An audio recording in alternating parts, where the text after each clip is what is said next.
मित्रांनो, आजचा व्हिडिओ हा केवळ एक कथा नाही, तर हा एक असा उत्सव आहे ज्याची वाट हे संपूर्ण ब्रह्मांड पाहत होते. आज आपण पाहणार आहोत त्या महाविवाहाची कथा, ज्या विवाहामुळे हे जग पूर्ण झाले. ही कथा आहे शक्तीच्या आणि शिवाच्या मिलनाची. ही कथा आहे त्या सोहळ्याची जेव्हा साक्षात कैलास पर्वत वरातीत नाचला होता आणि जेव्हा स्मशानातील भूते आणि स्वर्गातील देव एकाच पंक्तीत जेवायला बसले होते. होय मित्रांनो, आज आपण ऐकणार आहोत शिव आणि पार्वती यांच्या विवाहाची संपूर्ण आणि अत्यंत रोमांचक कथा, जी ऐकताना तुम्हाला असे वाटेल की तुम्ही स्वतः त्या लग्नात उपस्थित आहात. त्यामुळे हा व्हिडिओ शेवटपर्यंत नक्की पहा, कारण या कथेचा प्रत्येक प्रसंग अंगावर काटा आणणारा आहे. त्याआधी मित्रांनो, मी हा व्हिडिओ खूप मेहनतीने बनवलाय, तरी पण काही लोक डिसलाईक करतात. जर तुम्हाला माझा हा प्रामाणिक प्रयत्न खरोखर आवडला असेल तर व्हिडिओला लाईक आणि चॅनलला सबस्क्राईब नक्की करा. चला तर मग सुरू करूया. फार पूर्वीची गोष्ट आहे, जेव्हा माता सतीने आपल्या वडिलांच्या म्हणजेच राजा दक्षाच्या यज्ञात पतीचा अपमान सहन न होऊन देहत्याग केला होता. सती गेल्यावर भगवान शिव अत्यंत दुःखी झाले होते. त्यांनी सतीचे पार्थिव घेऊन तांडव केले आणि शेवटी विष्णूंनी सतीच्या शरीराचे तुकडे केले, जे शक्तिपीठ बनले. त्यानंतर भगवान शिव जगापासून विरक्त झाले. त्यांच्या मनात वैराग्य भरले होते. त्यांनी कैलास पर्वतावर जाऊन समाधी लावली. ते हजारो वर्ष डोळे मिटून तपश्चर्येत बसले. त्यांना जगाशी काहीही घेणे देणे उरले नाही. इकडे तारकासूर नावाच्या एका महाभयंकर राक्षसाने ब्रह्मदेवाला प्रसन्न करून वरदान मिळवले होते की त्याचा मृत्यू फक्त आणि फक्त शिवाच्या पुत्राच्या हातूनच होईल. त्याला माहित होते की शिव तर वैराग्य घेऊन बसले आहेत. ते पुन्हा लग्न करणार नाहीत आणि त्यांना मुलगा होणार नाही. त्यामुळे आपण अमर आहोत या विचाराने तारकासुराने तिन्ही लोकात हाहाकार माजवला. त्याने देवांना स्वर्गातून हाकलून दिले. ऋषी मुनींचे यज्ञ बंद पाडले. सर्वत्र भीतीचे वातावरण होते. देवांना समजले की जोपर्यंत शिव पुन्हा विवाह करत नाहीत तोपर्यंत आपले रक्षण होणे शक्य नाही. पण शिवाची समाधी कोण भंग करणार आणि त्यांच्याशी लग्न करायला कोण तयार होणार?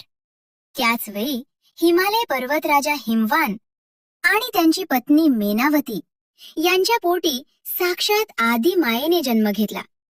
तिचे नाव ठेवले पार्वती.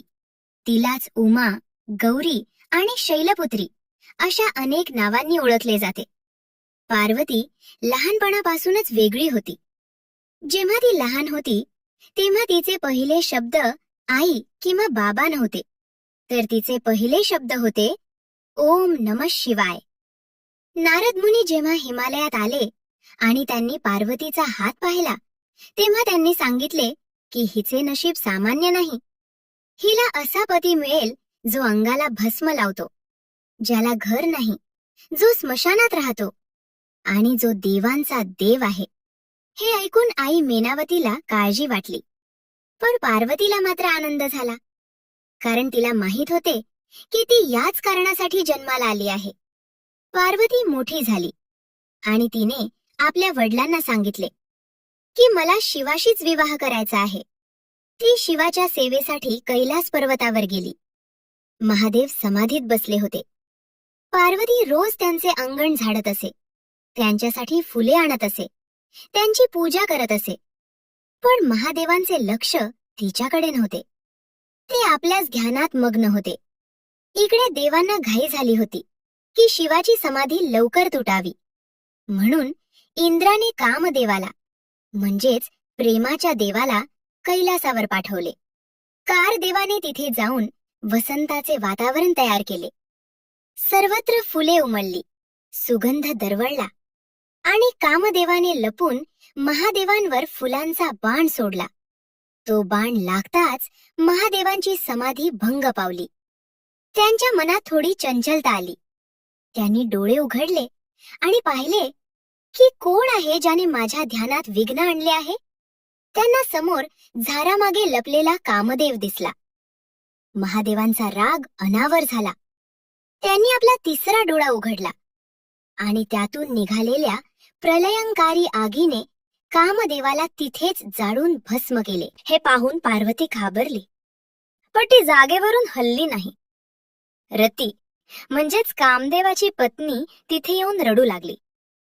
महादेवांनी तिला वरदान दिले की द्वापार युगात तुझा पती कृष्णाचा मुलगा प्रद्युम्न म्हणून जन्म घेईल, पण आता तो अनंग म्हणजे शरीराशिवाय राहील.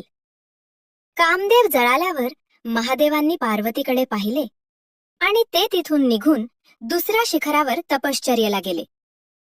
पार्वतीने विचार केला की केवळ सौंदर्याने आणि सेवेने महादेवांना मिळवता येणार नाही. त्यांना मिळवण्यासाठी कठोर तपश्चर्येची गरज आहे. आणि मग सुरू झाला एक असा प्रवास जो पाहून तीनही लोक थक्क झाले. राजकुमारी पार्वतीने आपले दागिने आणि रेशमी कपडे उतरवले. तिने वल्कले परिधान केली आणि ती उघड्या आकाशाखाली तपश्चर्येला बसली. ऊन असो, पाऊस असो किंवा कडाक्याची थंडी, पार्वती जागेवरून हलली नाही. सुरुवातीची काही वर्ष तिने फक्त फळे खाऊन काढली. त्यानंतरची काही वर्ष तिने फक्त झाडांची गळून पडलेली पाने खाऊन तपश्चर्या केली, म्हणून तिला पर्णा असे नाव पडले. पण त्यानंतर तिने तेही सोडले.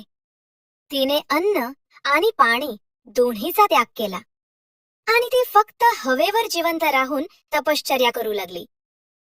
तिने पानांचाही त्याग केला, म्हणून तिला अपर्णा असे नाव मिळाले.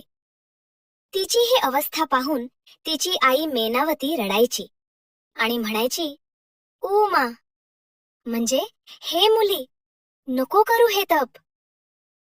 पण पार्वतीचा निश्चय अढळ होता. तिने तब्बल 3000 वर्ष अशी कठोर तपश्चर्या केली. तिचे शरीर सुकले होते, पण चेहऱ्यावरचे तेज सूर्यासारखे तळपत होते. तिची तपश्चर्या पाहून अखेर महादेवांचे आसन डळमळले. त्यांना राहावले नाही, पण त्यांना पार्वतीची परीक्षा घ्यायची होती की तिचे प्रेम खरे आहे, ती फक्त हट्ट आहे.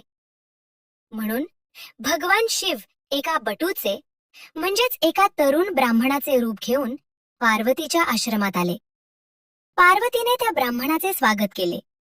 तेव्हा तो ब्राह्मण म्हणाला की हे देवी, तू कोणासाठी इतकी कठोर तपश्चर्या करत आहेस?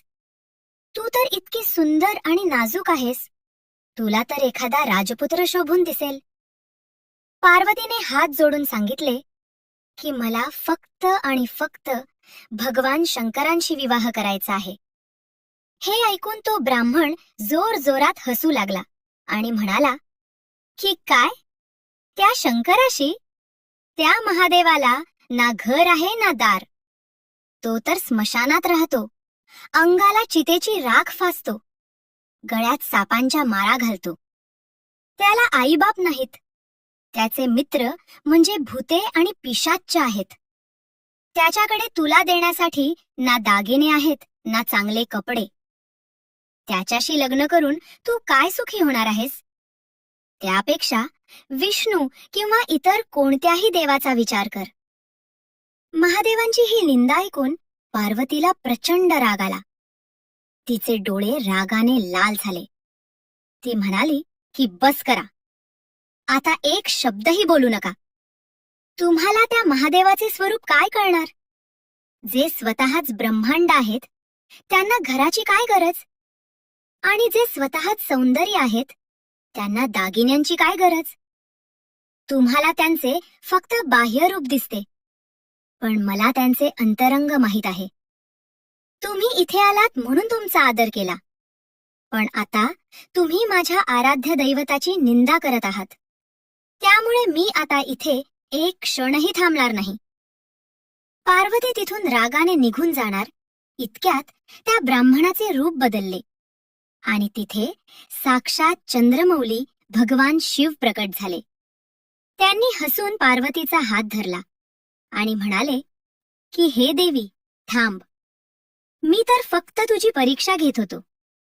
आज तुझ्या तपश्चर्येने आणि तुझ्या प्रेमाने मला जिंकले आहे. आजपासून मी तुझा दास झालो आहे. पार्वतीच्या डोळ्यांतून आनंदाश्रू वाहू लागले. तिने महादेवांना वंदन केले आणि महादेवांनी तिला वचन दिले की मी लवकरच तुझा हात मागायला तुझ्या घरी येईन. त्यानंतर सप्तर्षी म्हणजेच 7 ऋषी हिमालयात राजा हिमवानकडे लग्नाचा प्रस्ताव घेऊन गेले. हिमवान आणि मेनावतीला खूप आनंद झाला की आपली मुलगी ज्यासाठी तप करत होती ते फळ मिळाले. लग्नाची तयारी सुरू झाली. ही काही सामान्य तयारी नव्हती. संपूर्ण हिमालयाला सजवण्यात आले होते. रत्नांच्या माळा लावण्यात आल्या होत्या. सोन्याचे मंडप उभारले गेले होते. कारण जावई सामान्य नव्हता. महादेवांची तयारीच वेगळी होती. त्यांनी आपल्या जटा मोकळ्या सोडल्या होत्या. अंगाला ताज्या चितेची राख फासली होती. गळ्यात आणि हातावर जिवंत साप वळवळत होते. कमरेला वाघाचे कातडे गुंडाळले होते. एका हातात त्रिशूल आणि दुसऱ्या हातात डमरू होता आणि त्यांचे वाहन होते नंदी बैल.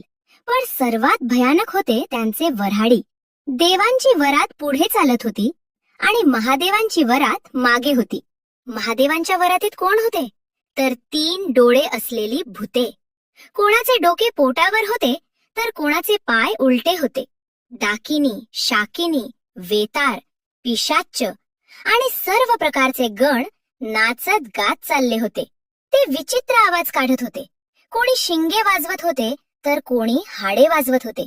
जेव्हा ही वरात हिमालयाच्या दारात पोहोचली तेव्हा स्वागत करण्यासाठी राजा हिमवान आणि राणी मेनावती सोन्याचे ताट घेऊन उभे होते. त्यांनी आधी इंद्राला पाहिले.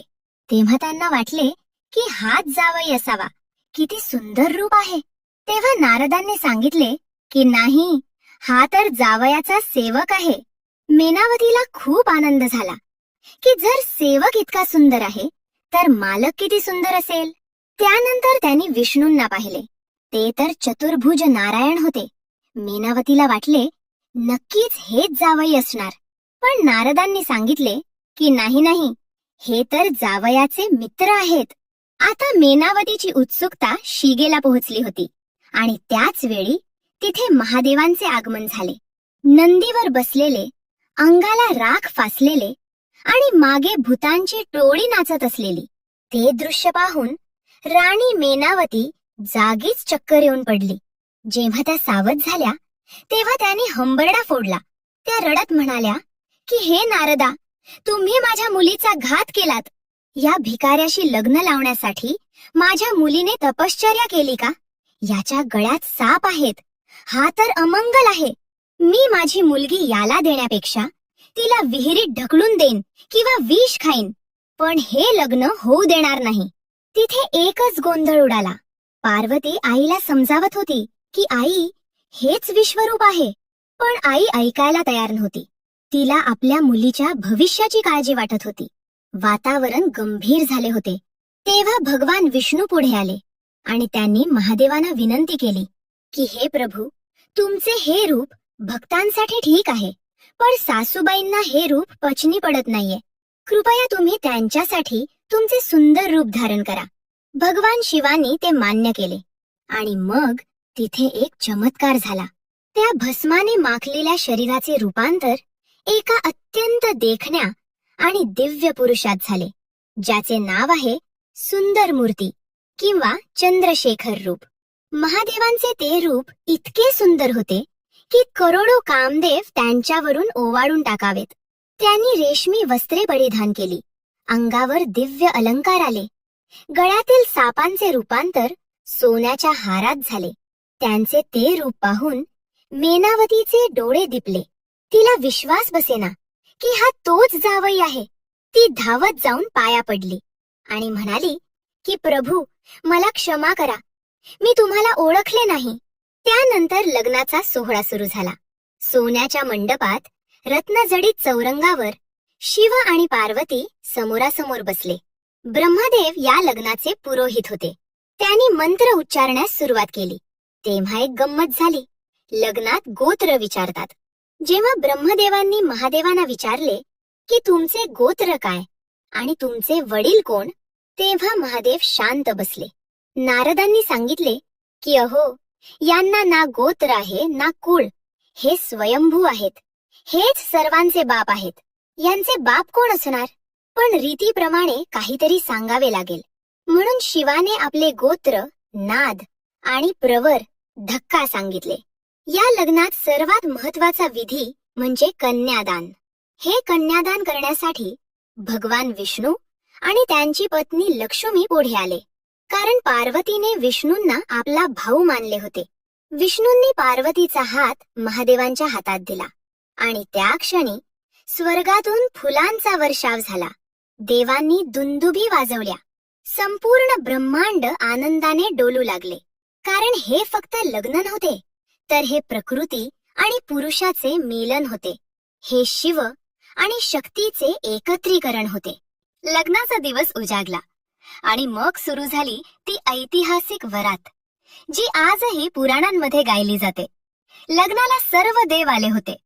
भगवान विष्णू गरुडावर बसून आले होते, ब्रह्मदेव हंसावर बसून आले होते, इंद्र ऐरावतावर बसून आले होते.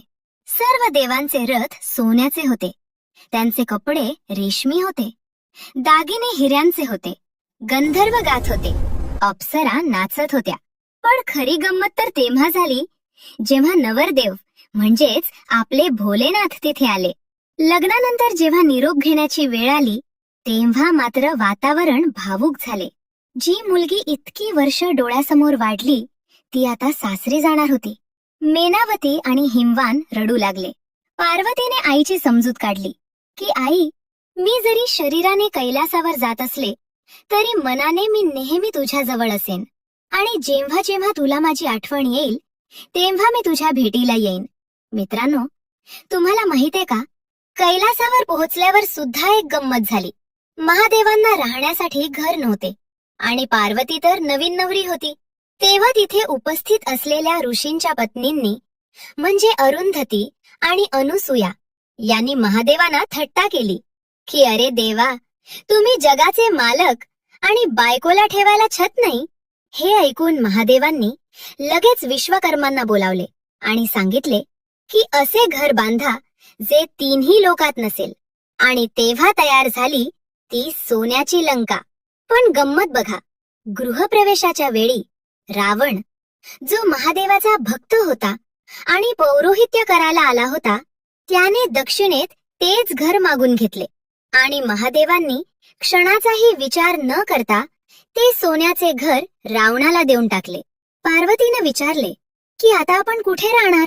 तर महादेव हसले आणि म्हणाले की प्रिये, हे घर तुझेच होते, पण तुझा पती या उघड्या आकाशाखाली जास्त आनंदी आहे, आणि जिथे तू आहेस तिथे मला महालाची काय गरज? आणि पार्वती हसून त्यांच्यासोबत राहायला गेली. अशा प्रकारे हा अद्भुत विवाह सोहळा पार पडला.